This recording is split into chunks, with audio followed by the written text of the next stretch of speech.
जय स्वामिनारायण दोस्तों। Last time हमने एक चैप्टर पढ़ा था कुसुमनु कठण तप। आशा रखता हूँ कि वो आपको थोड़ा समझ में भी आया होगा। ठीक है, काफ़ी बच्चों के रिप्लाई भी आए थे, डाउट थे, वो हमने सॉल्व भी किए थे। आज हम एक टॉपिक जो है ग्रामर का, व्याकरण, वाक्यना प्रकारों, मैंने उसके वीडियो आपको पहले भेजे थे, पर काफ़ी सारे स्टूडेंट के रिव्यू ऐसे थे कि सर हमको वापस से एक बार वो सीखना है, क्योंकि कुछ चीज़ें जो थी उनको समझ में नहीं आई थी। तो आज वापस एक वीडियो मैं बना रहा हूँ वाक्यना प्रकारों, जो आपको 4 मार्क्स के अंदर पूछा जाएगा। ठीक है, सेक्शन सी, ध्यान से सुनना। तो वाक्य के प्रकार क्या होता है पहले तो वाक्य के पहले अपने 3 प्रकार बताता जाता हूं। कितने प्रकार है उसके? टोटल 3। किस तरीके से है? तो पहली बात ये याद रखना, प्रकार यानी डिवाइड अपने करते हैं, सेंटेंस जो है उसको हमको 3 में डिवाइड करना है। किस तरीके से प्रकार बनेंगे? पहली बात तो के वाक्य रचनानी દ્રષ્ટિએ, બરાબર? જે વાક્યો આપણે બનાવીએ તેના આધારે આપણે 3 પ્રકાર કરીએ છીએ, એટલે આપણે શું કહીએ ત્યાં આગળ? વાક્ય રચનાની દ્રષ્ટિએ। તો પહેલો પ્રકાર એ કયું છે? સાદું વાક્ય, સિમ્પલ સેન્ટેન્સ, બરાબર? પહેલો પ્રકાર કયો? સાદું વાક્ય। પછી બીજો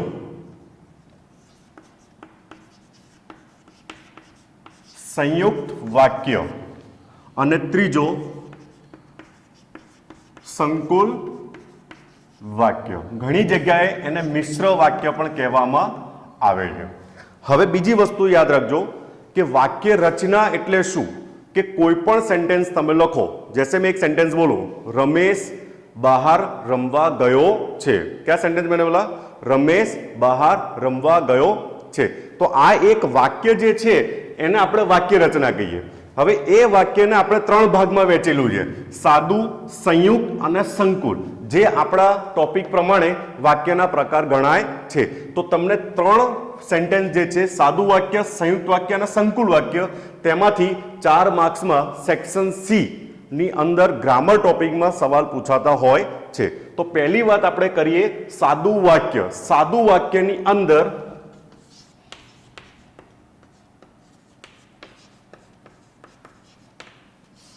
सादु वाक्य में शू होय? जेम के गुजराती छे, हिंदी, इंग्लिश, तो सबके सेंटेंस में, सबके लैंग्वेज में सेंटेंस की जो रचना होती है वो डिफरेंट है।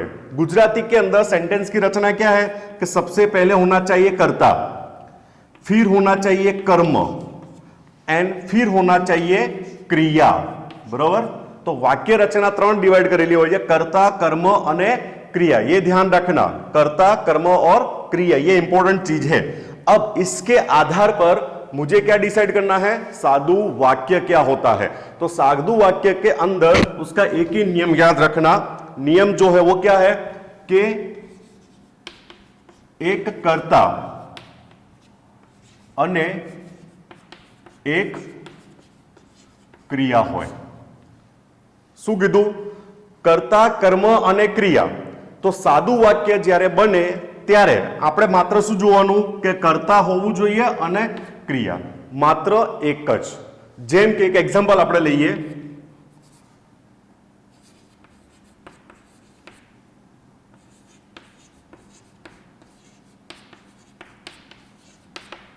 રમેશ જમવા બેઠો છે।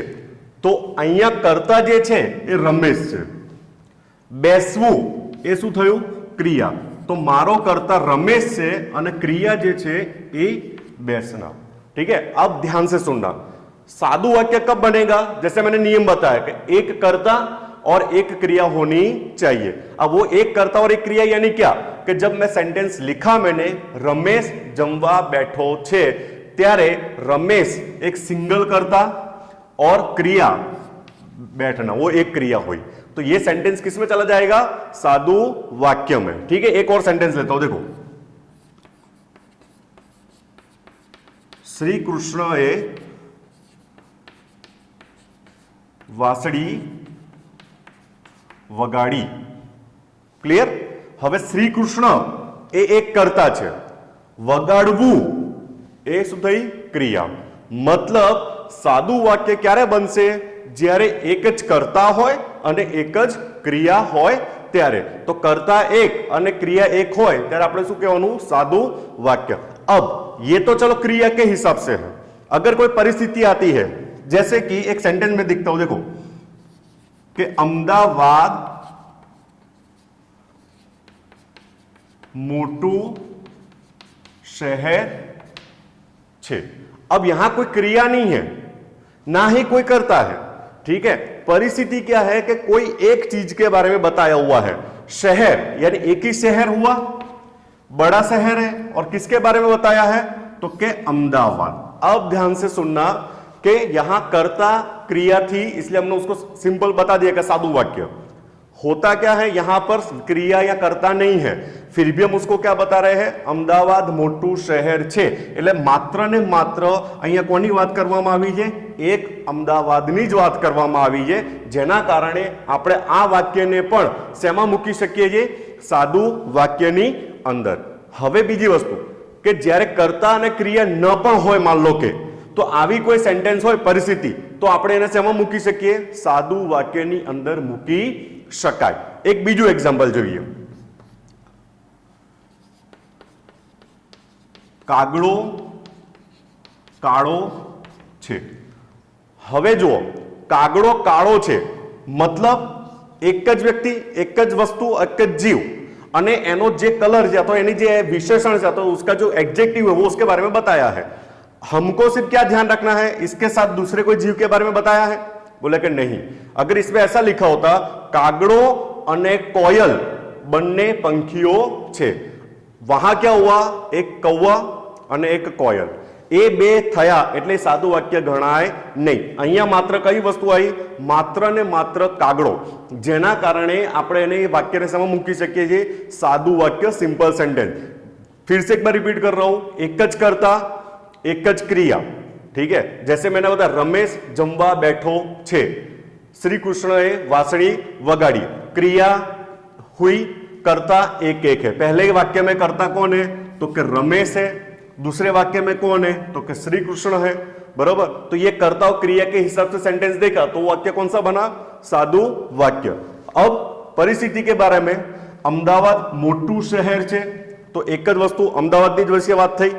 कागड़ो काळो छे तो पण अहींया कोनी बात करवामां आवी छे? मात्र एक जीव, एक पंखी कागड़ानी बात करवामां आवी, जिसकी वजह से ये दोनों सेंटेंस भी किसके अंदर आ जाएंगे? साधु वाक्य. क्लियर? तो साधु वाक्य के अंदर हमको सिर्फ दो ही चीज ध्यान रखना, कर्ता और क्रिया. अब दूसरा जो हमारा सेंटेंस था संयुक्त અને સાદુ માં શું ફરક? જેમ કે સાદુ વાક્ય કીધું કે એક કર્તા અને એક ક્રિયા હોવો જોઈએ, તો સંયુક્તમાં જુઓ નિયમ શું કહે છે કે એકથી વધારે કર્તા હોઈ શકે. આ વસ્તુ યાદ રાખજો, એકથી વધારે શું હોઈ શકે? તો કે કર્તા. એવી જ રીતે એકથી વધારે ક્રિયા, એકથી વધારે. બરોબર. હવે જો બંનેનું કમ્પેરિઝન કરીએ તો સાદું વાક્યમાં શું હતું? માત્ર ને માત્ર એક કર્તા અને માત્ર એક જ क्रिया. वैसे संयुक्त वाक्य की जब बात करते हैं तब क्या होगा? एक थी वधारे कर्ता और क्रिया एक से ज्यादा. मतलब जब मैं संयुक्त वाक्य बनाऊंगा तो मुझे यह देखना है कर्ता एक ही है कि दो है, क्रिया एक है या फिर दो. तीसरा नियम इसका कि बन्ने वाक्यों ने संयोजक थी जोड़वामां आवे छे. संयोजक, दो सेंटेंस को जब जोड़ा जाता है तो बीच में हम जो शब्द लगाते हैं उसको हम क्या बोलते हैं? संयोजक. जैसे कि रमेश रमवा गयो अने महेश लखवा बैठो छे, तो मैंने बीच में जो अने लगाया ना, अने, वो हमारे लिए क्या होता है? वो संयोजक होता है. तो संयुक्त सेंटेंस के अंदर संयोजक जरूर होगा ही. प्लस सेंटेंस कितने होंगे? यहां पर दो होंगे, और दोनों सेंटेंस को हम किससे जोड़ेंगे? कोई भी संयोजक. तो संयोजक हम किस किस कौन कौन से यूज कर सकते हैं? કે, અને, માટે, ઠીક है। तो એ બધા પ્રકારના જે સંયોજક હોય એનાથી આપણે શું બનાવી શકીએ, સંયુક્ત વાક્ય બનાવી શકીએ। જેમ કે અહીંયા શું લખેલું હતું જુઓ, પહેલા વાક્યમાં રમેશ જમવા બેઠો છે। હવે એ જ વાક્યને આપણે અહીંયા રિપીટ કરી જોઈએ કે રમેશ અને મહેશ જમવા બેઠા છે। હવે જો ક્રિયા કઈ છે, એક જ ક્રિયા જમવાની, અને કરતા કેટલા થયા ત્યાં આગળ, બે। તો આપણો નિયમ શું હતો, એકથી વધારે કરતા હોઈ શકે। તો જમવાની ક્રિયા એક જ છે અને કરતા કેટલા થયા આગળ, ત્યાં આગળ બે, એટલે રમેશ અને મહેશ એ જમવા બેઠા છે। હવે આપણો બીજો ત્રીજો નિયમ જે હતો સંયોજક, સંયોજક મેં કીધું કે બે સેન્ટેન્સને જોડી શકીએ। તો અહીંયા જો સંયોજક કયું વપરાયું છે આપણે, અને એ અને જે છે એ કોને જોડી રહ્યું છે, તો કે બંને કર્તાઓને જોડી રહ્યું છે। એટલે કર્તા ફર્સ્ટ અને આ બીજો કર્તા, અને ક્રિયા કઈ થઈ છે, જમવા બેસવાની। હવે બીજી વસ્તુ કે આ બંને કર્તાને જો જોડવામાં આવે તો આપણે શેનાથી જોડી શકીએ છીએ, તો એને આપણે સંયોજકથી જોડી શકાય। હવે ખાસ વસ્તુ યાદ રાખવાની, ક્રિયા એક જ છે અહીંયા, જરૂરી નથી કે ક્રિયા પણ બે હોય, બરોબર। હવે એના માટે એક એક્ઝામ્પલ જો તમને બતાવું,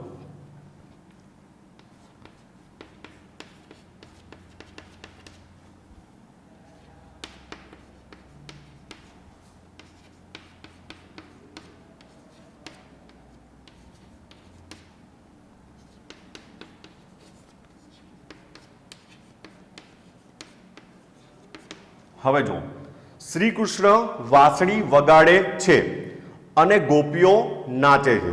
બે વસ્તુ, શ્રી કૃષ્ણ એક કરતા, ગોપીઓ બીજી કરતા।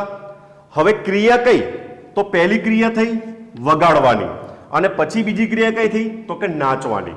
આ સેન્ટેન્સમાં બે કરતા છે અને બે ક્રિયા છે, જ્યારે અહીંયા શું થયું, બે કરતા છે અને એક ક્રિયા છે। એટલે જરૂરી નથી કે બે કરતા હોય એટલે બે ક્રિયા હોવી જ જોઈએ, बराबर।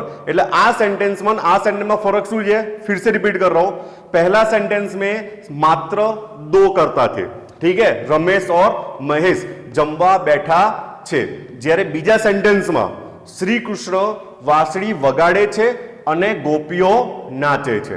तो कर्ता भी अलग है और यहां क्रिया भी क्या हुई है, अलग हुई, जिसको हमने संयोजक कौन सा जुड़ा हुआ है, अने जो जुड़ा हुआ है। क्लियर हुआ। એટલે जब संयोजक की बात आएगी तब अपनी एक संयोजक में और डिटेल में अपने चर्चा करेंगे। संयुक्त के अंदर खास ध्यान रखना, एक से ज्यादा कर्ता और एक से ज्यादा क्रिया होनी चाहिए, ठीक है। एक और एग्जांपल बता देता हूं आपको,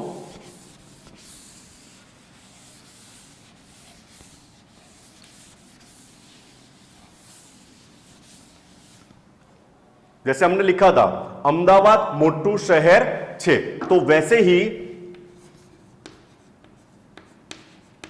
अमदावाद અને વડોદરા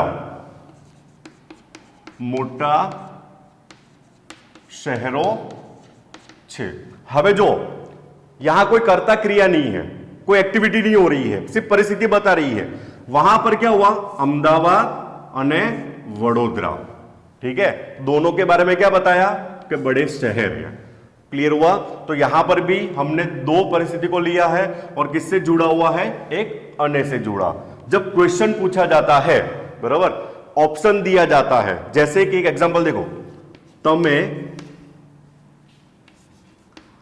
आजे के काले आवशो। क्लियर।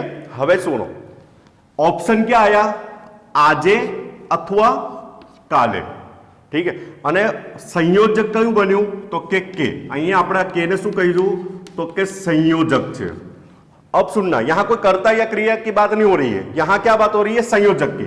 ऑप्शन मिला, क्वेश्चन पूछा गया, आप आज आओगे या फिर कल, તમે આજે આવશો કે કાલે, तो वैसे ही यहां ये के जो है वो क्या होता है, संयोजक। એટલે संयोजकની અંદર दो कर्ता भी हो सकते हैं, दो क्रिया भी हो सकती है, ठीक है, परिस्थिति भी बता सकते हैं। यानी हमको सिर्फ ये ध्यान रखना है संयुक्त वाक्य ની અંદર કે दो सेंटेंस होने चाहिए। अगर दो सेंटेंस नहीं है, जैसे ये है अमदावाद અને વડોદરા મોટા શહેરો છે, आप जब उसको अलग करोगे, ठीक है, तो ये सेंटेंस कैसे बनता है? अमदावाद मोटू शहर છે पहला सेंटेंस, और बीजू कયું सेंटेंस बनશે? वडोदरा मोटू शहर છે। तो ये दो सेंटेंस को हमने ज्वाइंट किया हुआ है, संयुक्त કર્યું, બરાબર। અને જોઈન્ટ શેના દ્વારા કરી શકીએ આપણે? તો કે સંયોજકથી। એવી જ રીતે તમે આજે આવશો પહેલું સેન્ટેન્સ અને બીજું સેન્ટેન્સ, તમે કાલે આવશો, તો આ બંને વાક્યોને પણ આપણે સંયોજકથી જોડી શક્યા છીએ, જેથી આ મારા બંને વાક્યો એ કયા વાક્ય બની શકે છે? સંયુક્ત વાક્ય બની શકે છે। હવે સાદું વાક્યમાં પણ જો એક જ કર્તા ને એક જ ક્રિયા, એવી જ રીતે એક જ પરિસ્થિતિ હતી, પણ અહીંયા શું થાય છે?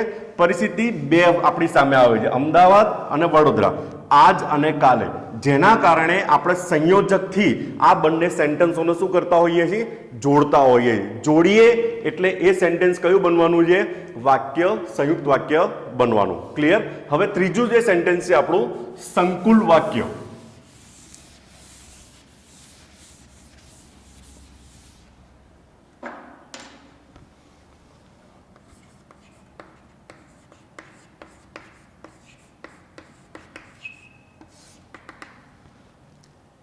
સાદું અને સંયુક્ત એ બંને વાક્ય રચના ઓળખવા માટે આપણે હંમેશા શું ઓળખતા હોઈએ? કર્તા અને ક્રિયા।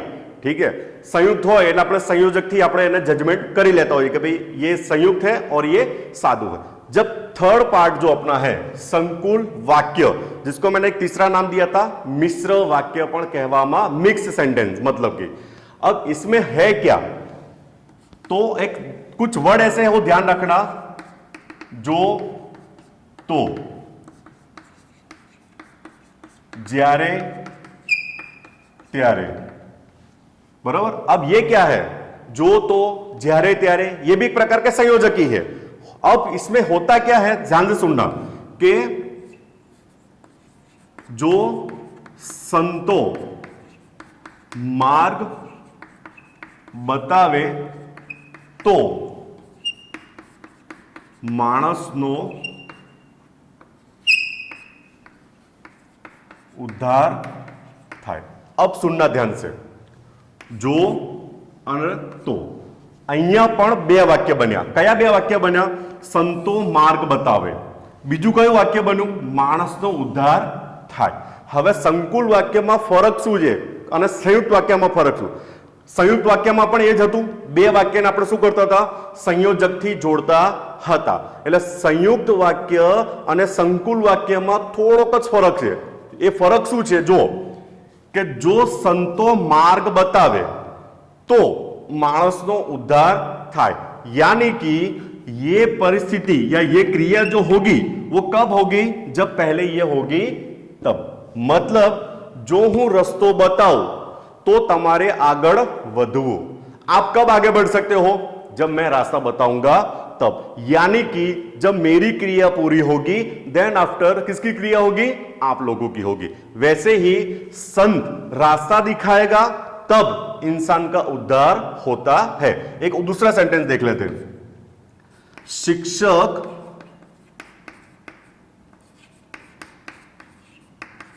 वर्गखंड में गया त्यारे बाळकोने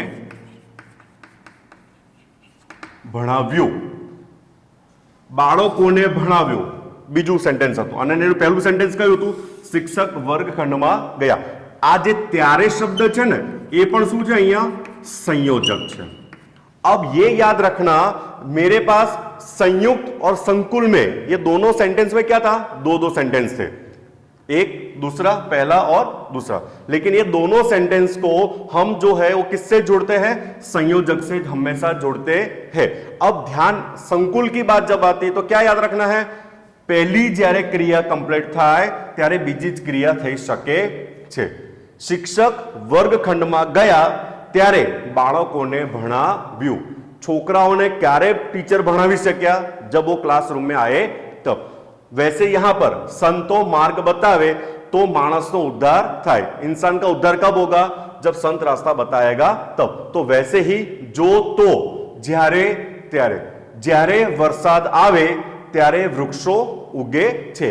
तो वृक्ष उगेंगे कब? जब बारिश होगी तब। जैसे हम हिंदी बोलते हैं जब और तब, ठीक है, तो वैसे ही જ્યારે ત્યારે જો તો। હવે જો અહીંયા જ્યારે આપણે લગાવી શકીએ, मैंने यहाँ જ્યારે लिखा नहीं है कि જ્યારે શિક્ષક વર્ગખંડમાં ગયા ત્યારે બાળકોને ભણાવ્યું, બરોબર। તો મારું સંયોજક જે છે તો અને ત્યારે। હવે સાદું અને સંકુલ અને સંયુક્ત એ ત્રણેય વાક્યમાં સાદું વાક્યમાં સંયોજક જે છે ને એ ક્યારેય નહીં આવે। આ વસ્તુ ખાસ યાદ રાખજો।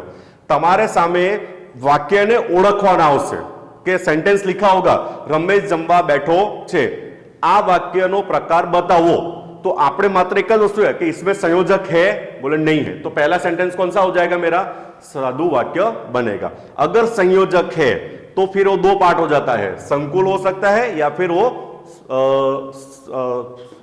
संयुक्त वाक्य भी हो सकता है। अब बात ये याद रखना कि संयुक्त वाक्य जो होगा तो संयोजक भी होंगे, संकुल वाक्य है तो भी संयोजक होंगे, लेकिन संयुक्त और संकुल में दो ही फर्क है। पहला फर्क कि एक क्रिया होगी तब दूसरे वाक्य की क्रिया बनती है, यानी हम यहां पर जो संयोजक ज्यादा से ज्यादा यूज होगा ना वो ये वाला होगा, जो तो ज्यारे त्यारे। क्लियर? इसके बाद आपके सामने जो आपके व्हाट्सएप अपने ग्रुप चलते हैं उसके अंदर बहुत सारे सेंटेंस मैं आपको प्रैक्टिस के लिए भेजूंगा, और उस प्रैक्टिस के अंदर दो प्रकार के क्वेश्चन होंगे। पहला क्वेश्चन ऐसा होगा, सेंटेंस लिखे हैं, आपको सेंटेंस को पहचानना है। क्लियर? और दूसरा क्वेश्चन ऐसा होगा कि मैंने सेंटेंस का प्रकार दिया है, आपको सेंटेंस बनाने हैं। मतलब कि मैंने बताया कि साधु वाक्य के 10 सेंटेंस आपको लिखने हैं, तो आपको साधु वाक्य के 10 सेंटेंस, संयुक्त के भी 10 और उस तरीके से संकुल के भी 10 आपको बनाने हैं। क्लियर? और इसमें भी अगर अभी भी डाउट है तो प्लीज अपना कॉन्टेक्ट नंबर मुझे शेयर करो, या अपने इस तरीके से व्हाट्सएप ग्रुप पे भी डिस्कशन कर सकते हैं।